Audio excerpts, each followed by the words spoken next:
In November 1944, Fort Des Moines, Iowa, prepared for an extraordinary Thanksgiving celebration.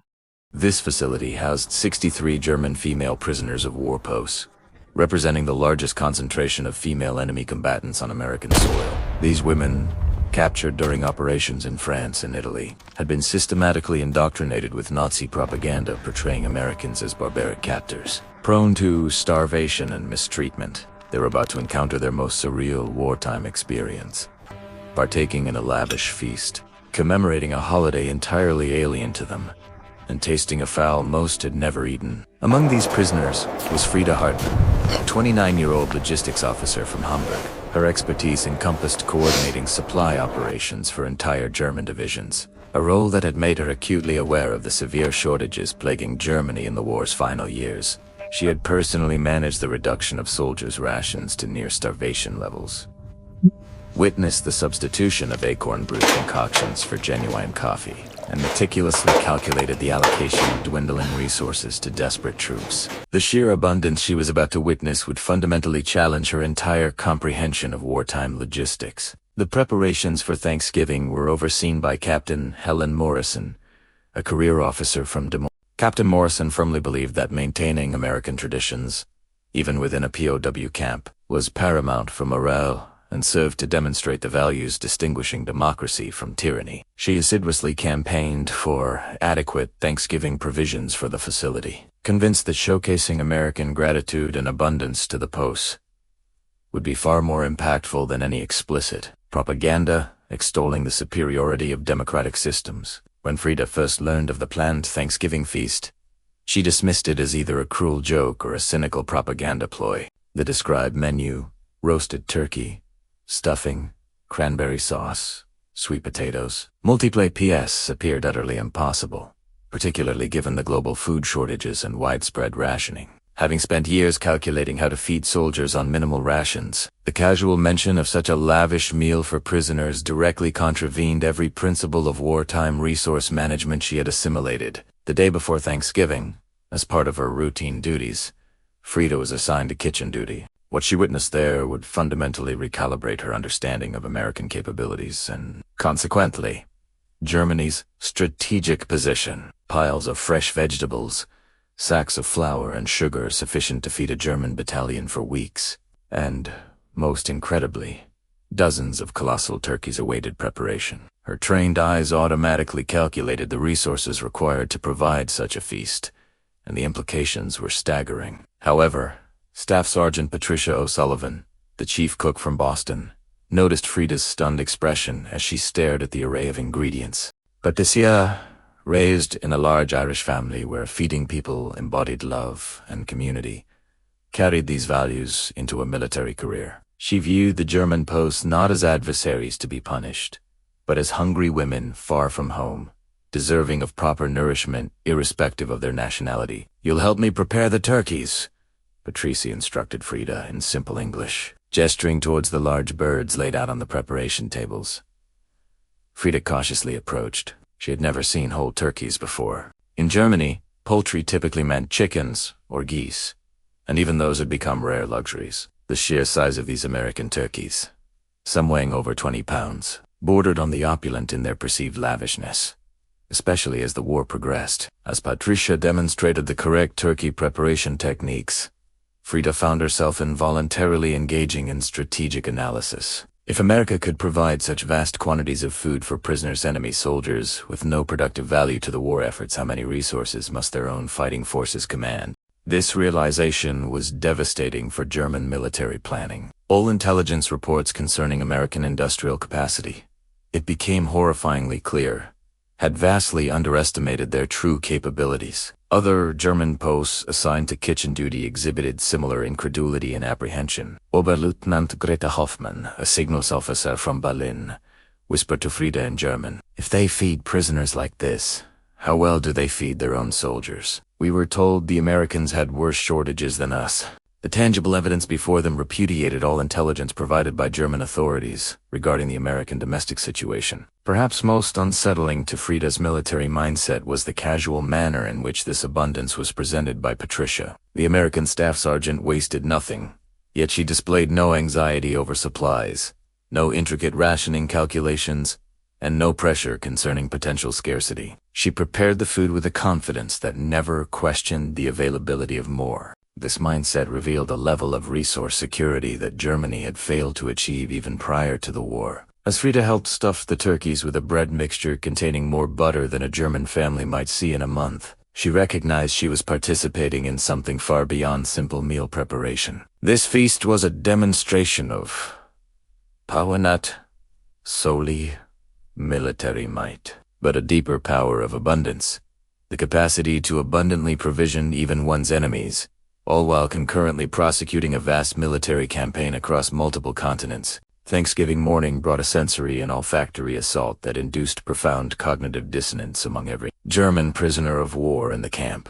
The aroma of roasting turkey permeated the barouches, a rich, savory fragrance that most had never experienced. Peering through the kitchen window, Frida observed American staff decorating the dining hall with autumn foliage, cornucopias overflowing with produce, and hand-painted signs explaining Thanksgiving traditions in both English and German. Before the meal, Lieutenant Sarah Chun, the camp's cultural liaison officer, gathered the German posts and briefly explained Thanksgiving. In fluent German, she described the holiday's origins: the Pilgrims, and Native Americans sharing the bounty of the harvest, and its traditions of gratitude and blessing. For women who had spent years managing scarcity and witnessing their homeland's gradual descent into hunger, the concept of a national holiday celebrating abundance was almost fantastical.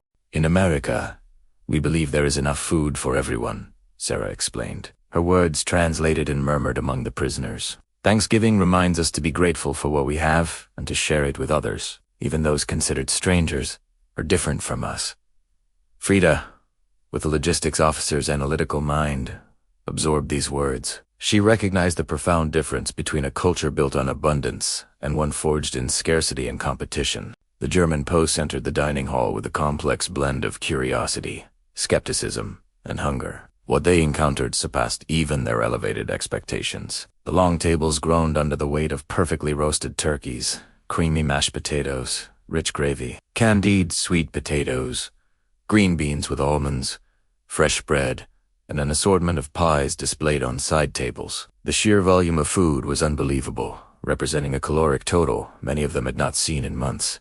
Captain Morrison rose to address the assembled prisoners and staff. Today, we celebrate Thanksgiving, a uniquely American tradition of gratitude and sharing. You are far from home and loved ones, as are many of our servicemen. But today, we remember that, even in difficult times, there is value in acknowledging our blessings and breaking bread together. Her words were translated into German, creating an extraordinary moment where enemy soldiers were invited to partake in a celebration of American national identity. Frida sat frozen as American staff began serving, casually and generously, piling her plate with substantial portions. A vast slice of turkey, mountainous heaps of side dishes, all cooked with butter, cream, and spices that had become unobtainable in Germany. Her military training had taught her to assess logistics and supply chains, and the evidence before her indicated that American resource capacity rendered German victory mathematically unattainable. The first bite of turkey created a profound silence among the German posts. The meat was moist and flavorful, seasoned with herbs they hadn't tasted in years. Frida chewed slowly, her analytical mind attempting to process the implications, while her body, after months of insufficient rations, responded to proper nourishment. Around her, other German women exhibited similar reactions. The sheer pleasure of the delicious taste was interwoven with an unsettling recognition of what such abundance signified for the prospects of their homeland. Greta leaned close to Frida, urgently whispering in German, "This is propaganda. Yes, they are showing us their best to break our morale. This cannot be normal American food." But Frida had worked in enough military kitchens to discern between special preparations and routine abundance. The casual efficiency of the American kitchen staff, the lack of intricate rationing, the confident disposal of small scraps, everything suggested this level of abundance was the norm, not the exception. Patricio Sullivan moved through the dining hall, ensuring everyone had enough, proactively offering second servings before prisoners had finished their first. Her spirit of generosity seemed genuine rather than deliberately calculated, rooted in a cultural tradition of hospitality rather than strategic propaganda objectives. When she placed another slice of turkey on Frida's plate without being asked, the simple act was more devastating than any military defeat. It represented a worldview where scarcity was a transient condition, not an immutable law. Dr. James Peterson, the camp's medical officer, observed the prisoners' reactions with professional interest. Since their arrival, he had monitored their health, documenting malnutrition and vitamin deficiencies indicative of months of insufficient rations in the German military. The Thanksgiving feast, providing more comprehensive nutrition in one meal than many had received in weeks, starkly highlighted the desperate resource predicament confronting Germany. The side dishes were equally astonishing to German palates unfamiliar with American traditions. Sweet potatoes topped with marshmallow sauce struck them as peculiar, accustomed as they were to savory cooking. Yet, the combination proved surprisingly appealing. Cranberry sauce offered a refreshing counterpoint to the rich meats. The stuffing, laden with butter and herbs, contained more bread in a single serving than a German family's weekly ration. Each dish narrated a story of agricultural bounty and a culinary tradition born of plenty, not scarcity. Lieutenant Chun circulated through the dining hall, explaining American Thanksgiving traditions and answering questions about the holiday's significance. German posts learned about family gatherings, football games, the Macy's Day Parade civilian traditions that continued amidst the war, hinting at an American homeland untouched by conflict, even as German cities lay in ruins. The contrast between American domestic normalcy and the suffering of German civilians became impossible to ignore. As the main meal concluded and desserts were served, the crisis confronting Frida transcended simple military defeat. 3 types of pie: pumpkin, apple, and pecan, accompanied by fresh whipped cream, contained more sugar and butter in a single serving than she had authorized for an entire military unit in recent months. The mathematical impossibility of sustaining such abundance while concurrently prosecuting massive military operations on multiple continents compelled her to confront a fundamental miscalculation in German strategic planning.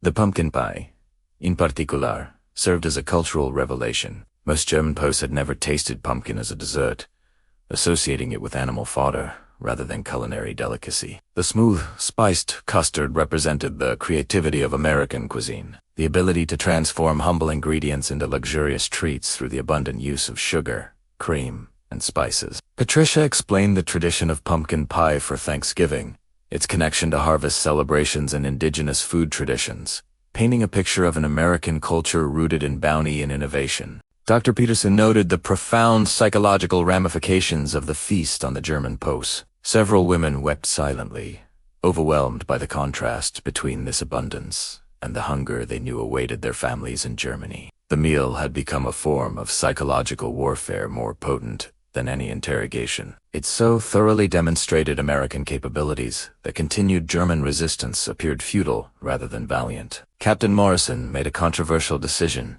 one that would spark debate among military leadership. She invited the German posts to share what they were grateful for, creating a moment of enforced vulnerability that might offer intelligence insights or simply acknowledge their shared humanity. This request created palpable tension among the prisoners, who grappled between the military discipline demanding resistance and the human need for emotional expression. To her own surprise, Frida found herself the first to speak, her English hesitant but clear.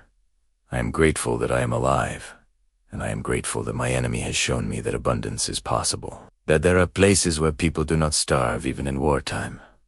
Her words hung in the air, both an admission of defeat and a glimmer of hope that perhaps the values this feast represented might shape the post-war world. Gradually, other prisoners shared their carefully worded gratitude for safety, for sufficient food, for respectful treatment despite their enemy status. Each statement revealed the psychological burden of witnessing American abundance, while knowing hunger and defeat faced their homeland. The Thanksgiving tradition of expressing gratitude had become a moment to confront uncomfortable truths about resource disparities and strategic realities. As the meal concluded and the prisoners helped clear tables laden with abundant leftovers, Frida performed her final logistical analysis of the day. The sheer volume of food waste alone scraps deemed unsuitable for storage. Portions too small to preserve would have sufficed to supplement the rations of a German company for days. Such a casual disposition of abundance demonstrated a level of resource security that rendered Germany's military calculations obsolete. The turkey she had eaten was not merely a meal. It was a strategic revelation that would haunt her understanding of the war's inevitable conclusion. The days following Thanksgiving brought an unexpected crisis as the German posts grappled with the strategic implications unveiled by the feast. Frida found herself unable to sleep, her mind racing with calculations that confirmed what her heart refused to accept. Given the resource disparities she had witnessed, German defeat was not merely probable, but mathematically inevitable. This turkey dinner accomplished what months of propaganda had failed to achieve. It shattered her faith in German military planning through undeniable physical evidence of American superiority. Lieutenant Chun observed the pervasive psychological impact spreading through the prisoner group and organized discussion groups to address the emotional aftershocks. In these meetings, conducted in German to encourage candid expression, the women articulated fears and realizations that went far beyond simple homesickness. They spoke of starving families in bombed-out cities, of the lies they had been told about American weakness, and of the moral burden of serving a regime whose strategic assessments were so catastrophically flawed. Greta Hoffman broke down in one session, her professional composure crumbling as she described coordinating military communications, while knowing civilian rations in German cities had been cut to near starvation levels. We were told that sacrifice was necessary, that Americans suffered more than we did, she sobbed. But they feed their prisoners better than we feed our own soldiers. Everything we were told was a lie, and we helped perpetuate those lies through our service. Dr. Peterson documented the emergence of severe depression and anxiety among the posts who had witnessed the Thanksgiving abundance. The feast had triggered what he termed strategic grief, the recognition that their sacrifices were for a cause predestined for failure, and that their nation's leadership had sent them to fight a war unwinnable by resource mathematics. The turkey dinner served as physical proof that German propaganda regarding American weakness was systematically erroneous. Captain Morrison faced criticism from superior officers who deemed providing such a lavish feast for enemy prisoners wasteful and potentially detrimental to the morale of American troops, who might resent such generosity towards adversaries. She defended the action, citing its intelligence value through insights gained and the cultivation of a cooperative disposition among previously resistant posts. Frida requested a private meeting with Captain Morrison to discuss a matter that troubled her conscience.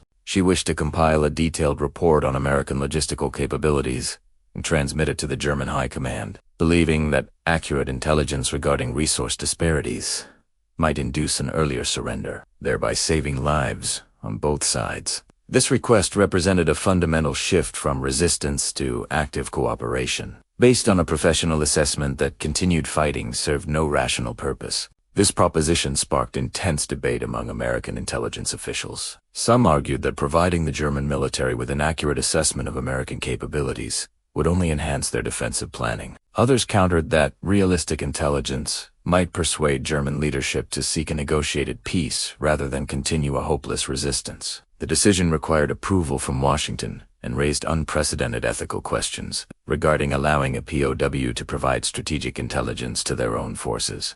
2 weeks after Thanksgiving, Frida received permission to compile her logistical assessment of American capabilities. She dedicated herself wholly to the project, documenting every detail she had observed: the abundance of food, the efficiency of the supply chain, the casual wastage indicative of limitless resources, the medical supplies, the quality of equipment, and the psychological confidence characteristic of people who had never experienced true scarcity. Her report would become one of the most detailed analyses of American homeland capabilities ever authored by a German officer.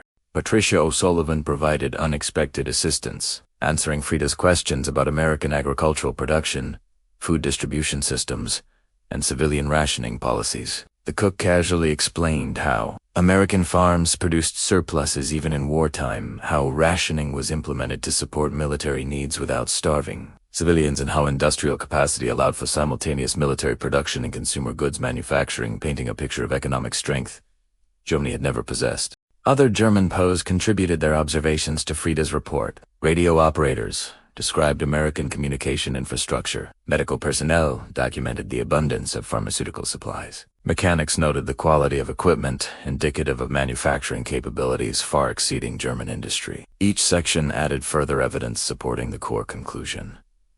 Germany faced an enemy whose resource advantages made defeat inevitable, irrespective of battlefield tactics or soldierly courage. Lieutenant Chun assisted in translating and verifying the technical details of the report, ensuring accuracy while redacting any information that might compromise specific military operations. This process created an unprecedented collaboration between former enemies working towards the shared goal of reducing unnecessary casualties through realistic strategic assessment. The Thanksgiving feast had built enough trust for the Post to volunteer information, serving what they believed to be a humanitarian objective. Dr. Peterson's psychological assessment documented how exposure to American abundance impacted POW morale and strategic understanding. His observations noted that the Thanksgiving feast achieved a morale blow more effective than any interrogation technique, not through brutality, but through a demonstration of capability that rendered German victory scenarios impossible. The turkey dinner had become physical evidence that resource mathematics,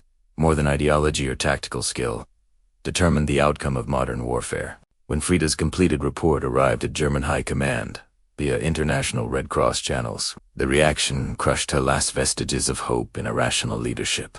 Her detailed technical analysis was dismissed as enemy propaganda, despite her established credibility and professional reputation. Intelligence officers who had never witnessed American capabilities firsthand rejected the assessment of a trained logistics expert who had directly observed them, preferring comfortable delusion over inconvenient truth. This rejection confirmed everything the Thanksgiving feast had taught the POWs about the fundamental differences between the two nations.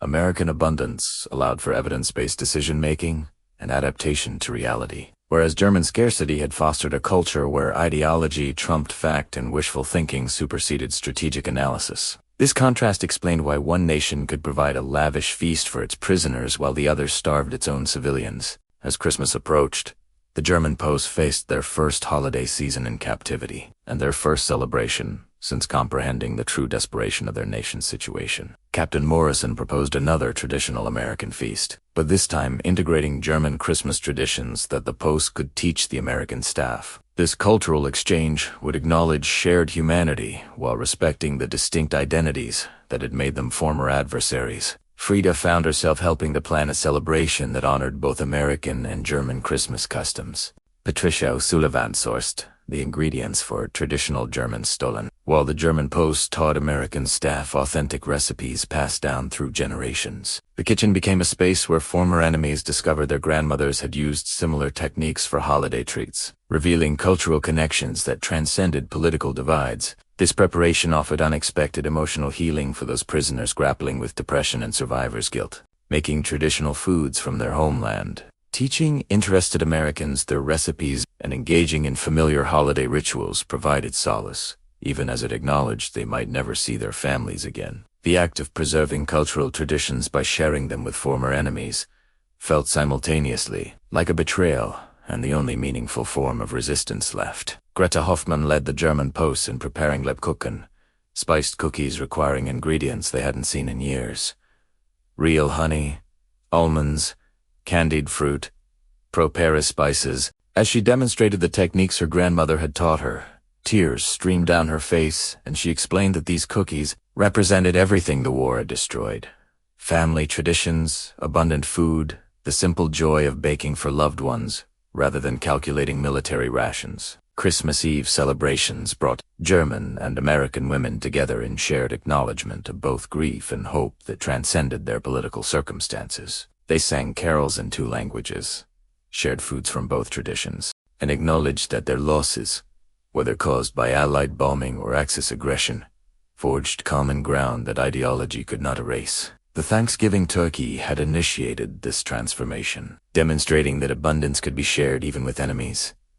Dr. Peterson observed a profound psychological shift among the POWs as they participated in holiday celebrations that both honored their cultural identity and acknowledged their current reality. The combination of familiar traditions and unexpected acceptance created space for processing trauma and beginning to envision a post-war future. These feasts illustrated that enemies could retain their distinct identities while discovering shared humanity. As Frida helped serve traditional German stolen alongside American Christmas ham, she reflected on how food had become a language through which enemies learned to see each other as human. The Thanksgiving turkey had shattered her illusions about Germany's strategic prospects. But these Christmas celebrations offered something even more valuable, the possibility that abundance and generosity could characterize the post-war world, and that scarcity and competition need not define human relations, even between former enemies. In the spring of 1945, Germany surrendered, confirming the correctness of all Frida's assessments regarding Germany's inability to win,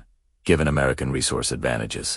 The end came not from a heroic last stand, but from simple mathematical reality. A nation could not sustain a war when its civilians starved and its industrial capacity lay in ruins. The Thanksgiving turkey had been an early indicator of these resource disparities that made defeat inevitable. The repatriation process revealed the lasting psychological impact of the holiday feasts on the posts and their post-war attitudes. Many German women, if possible, chose to remain in the United States, having witnessed a society of abundance that could extend generosity even to its enemies. Frida was among those who sought immigration sponsorship, recognizing that her logistics expertise could better serve reconstruction efforts in America than in war-ravaged Germany, where her skills would be directed towards managing scarcity rather than distributing abundance. Lieutenant Jun's cultural exchange programs, initiated through the holiday celebrations, became a model for post-war reconciliation efforts. Her recognition that food traditions could serve as bridges between former enemies influenced Reconstruction policies that prioritize cultural preservation and exchange over forced assimilation or punitive destruction of German identity.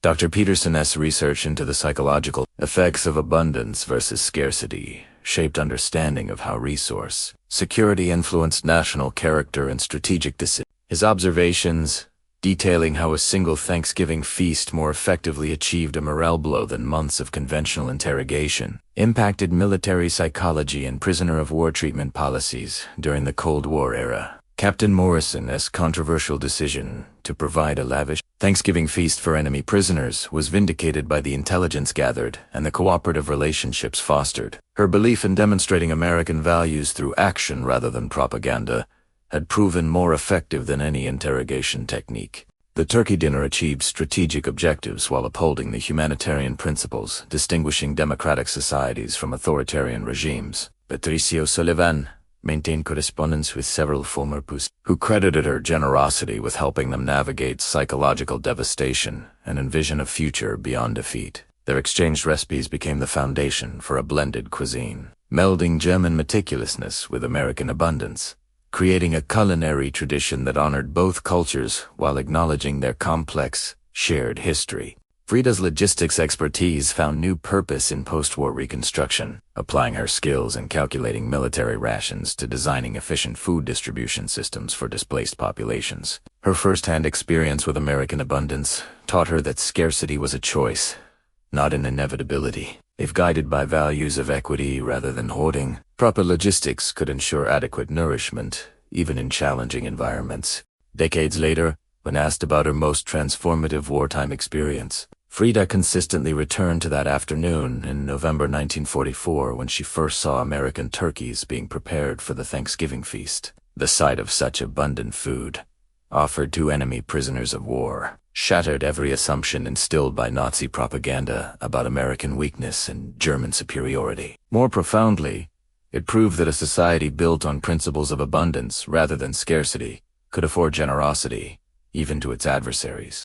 The Thanksgiving tradition, so alien to the German POWs, was adopted by many in their new American lives, becoming a symbol that distinguished the values of their captors from those of their own failed leadership. Frida hosted Thanksgiving dinners annually, blending American turkey with German side dishes, creating fused celebrations that honored both the culture she had left behind and the society she had joined. Patricia O'Sullivan, a simple act of sharing traditional American abundance, achieved what political speeches and military victories alone could not. It offered physical proof that a democracy, rooted in agricultural and industrial bounty, could afford humanitarian treatment of its enemies while prosecuting a global war. The turkey dinner demonstrated that America's strength was not derived from cruelty or exploitation, but from its productive capacity and a cultural prioritization of abundance over scarcity. The recipes exchanged during those holiday celebrations became cherished family treasures passed down through generations. Each dish carried stories of extraordinary friendships, forged between former enemies over shared meals. Frida's grandchildren learned to prepare both Thanksgiving turkey and German stollen, understanding that their family history encompassed both the destruction of war and the possibility of reconciliation. Through the mutual recognition of shared humanity, Frida's logistical analysis, compiled after Thanksgiving, became mandatory reading in military academies, studying the relationship between industrial capacity and strategic success. Her detailed documentation of how casual American abundance revealed resource disparities that rendered German defeat inevitable underscored the decisive importance of logistics in modern warfare, proving that ammunition and ideology mattered far less than the ability to adequately feed soldiers and civilians. Dr. Peterson's research on strategic grief, the psychological devastation experienced when soldiers realize their sacrifices are for an unattainable goal, influenced trauma treatment approaches, helping veterans process disillusionment with leadership who sent them to fight unwinnable wars. The Thanksgiving feast served as a case study in how physical evidence of enemy capability could trigger a psychological crisis more effectively than any propaganda. As Frida reflected on her journey from German logistics officer to American immigrant, she understood that the Thanksgiving turkey had taught her the most vital lesson of the war: that abundance permits generosity, scarcity breeds cruelty, and the values a society chooses to embrace in conflict reveal its true character more clearly than any proclamation of ideology or national superiority. The question she blurted out at Thanksgiving, "Is this really turkey?" held meaning far deeper than simple culinary curiosity. It was a question of whether such abundance could truly exist, whether a nation could genuinely be so generous to its enemies, whether the world she thought she understood still existed. The answer is yes. This truly was turkey, prepared with casual abundance. Demonstrating capabilities beyond her prior comprehension transformed all her beliefs about power, resources, and the possibilities of human dignity. Even amidst humanity's most destructive impulses, hope endured.